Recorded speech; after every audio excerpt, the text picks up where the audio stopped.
The Tao of Self-Confidence, episode 739. Welcome to the Tao of Self-Confidence, where I share stories of amazing women who have discovered their inner journey to self-confidence. Visit our website at thetaoofselfconfidence.com. Your inner journey to self-confidence awaits.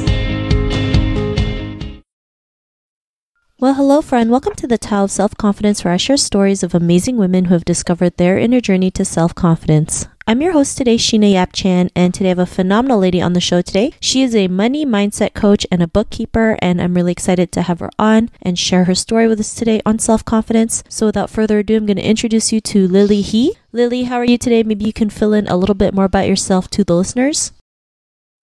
Hi, Sheena. I'm very well today, and thank you so much for having me on your podcast. It's such a pleasure. So I am a bookkeeper slash a money mindset coach. Basically, I help a lot of women, especially women entrepreneurs, scale through their mindset belief in terms of money and the value, the self-worth that they are, stuck. And once they, break through that kind of self-doubt, and they can apply it into either their life or their business in terms of scaling it, pricing their services and their value.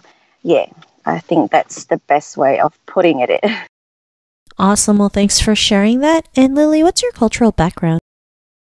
I'm a Malaysian Chinese, so I was born in a little town in Malaysia called Miri. Yeah, so everyone knows everyone in that small town. Not a lot of people know about that town because once I said that I'm from Miri, a lot of people would think that we actually live in a tree because it's such a native culture place. Yeah, so that's where I'm from in my culture background.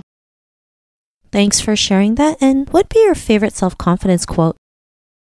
I would say my favorite quote is anything is possible, and I really live in that quote since I was little. Like, I'm a middle child, and I'm always that kind of person that would think nothing can really bother me and everything has a solution. And I think probably about a few weeks ago, I actually inked that quote on my body. So I really live in that quote insane, and I preach it to all my clients and my kids, my family, anything is possible if you believe it in yourself and that you can do anything that you want to achieve.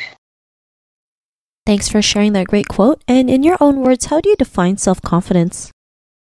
In my own words, I think self-confidence comes within yourself as long as you really trust that you can do something and you are committed to it. And when you have clarity of your vision, right? When you have a clarity of your vision of what you want to achieve in terms of your life and your business, and then you kind of like working backwards into how you can really achieve that. And self-confidence can mean so many things, but it's actually knowing yourself. I think that's the very core thing. Knowing yourself, believing yourself, and trusting that you can make a huge impact through the things that you do and through your life experience.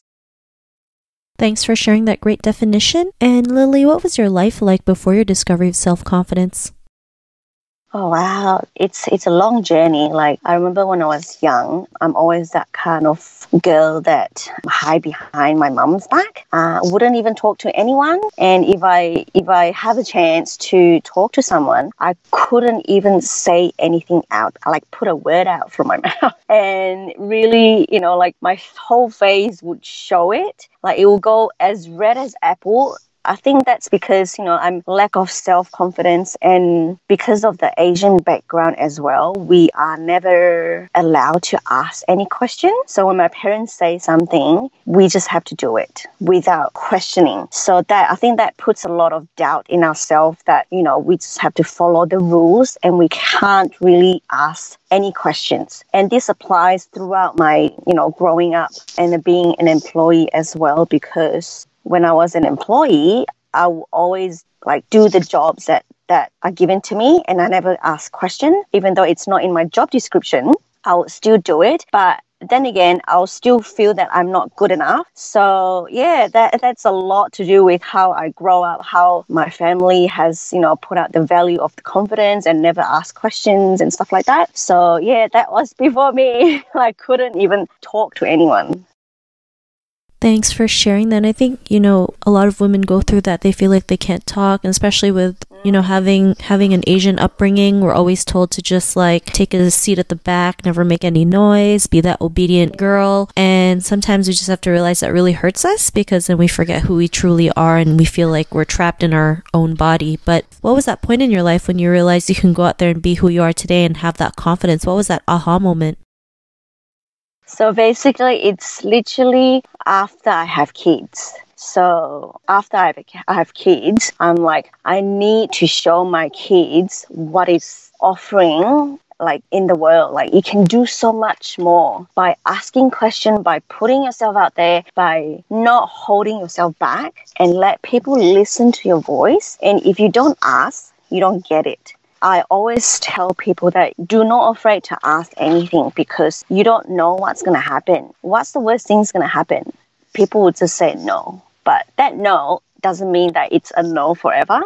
It might be no now, but it might be a chance for the future, right? So my aha moment is basically once I have kids, I know that because as a parent, you are the role model for your kids, right? So you need to portray this kind of image that you don't want your kids to follow or experience the thing that I have experienced. And yeah, and then having the business as well has really put myself out there as authentic as possible, because I see the transformation that I have when I really put myself out there, and a lot of people resonate with it, and that I'm actually making an impact and inspire people, and that's what gives me strive and keeps me going.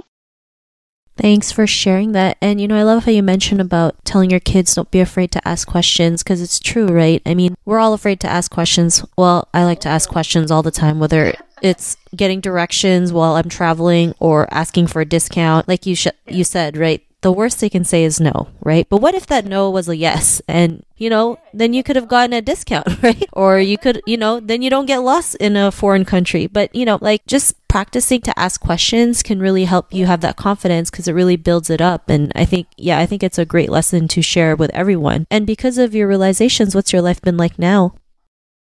Oh, it's been so open. Like, we live in a really, like, my family live in a really open-minded environment because of, we are not afraid of asking more questions, because we all think that by asking more questions, we are really learning things that we, like, each and every day we are learning new things. So if you don't ask, you don't learn, and it's not fulfilled. We only live once in a life. And I really preach that we go out there and learn so much more. It doesn't matter how old you are and when you start.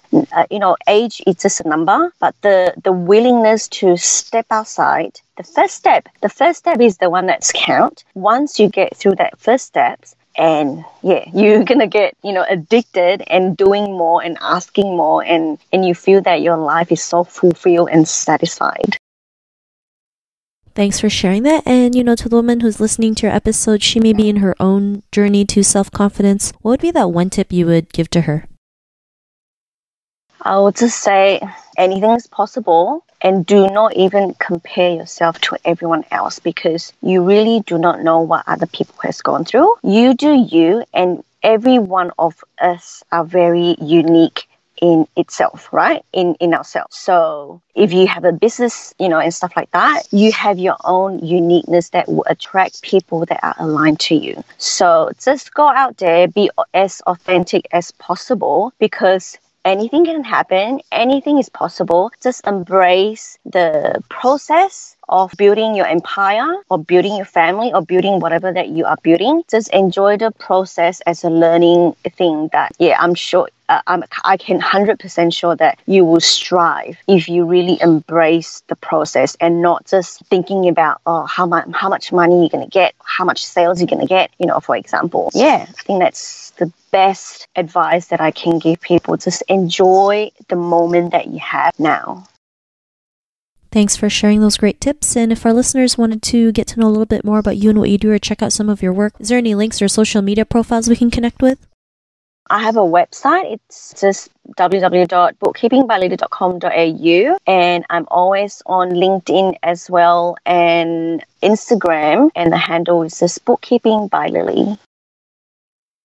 Thanks for sharing that. And to our listeners, if you want to connect with Lily, you can also head on over to the taoofselfconfidence.com and search for Lily's name. Her show notes will pop up along with everything else that we talked about. And I really just want to thank Lily today for taking the time to share her story and tips with us on self-confidence. So thank you so much, Lily. Thank you so much for having me. It's been a pleasure. Not a problem. It was really great having you on the show. And to our listeners, be on the lookout for another new episode of another amazing woman's journey to self-confidence, and we'll talk to you soon. Bye for now. Thank you for tuning in to another amazing episode of the Tao of Self-Confidence.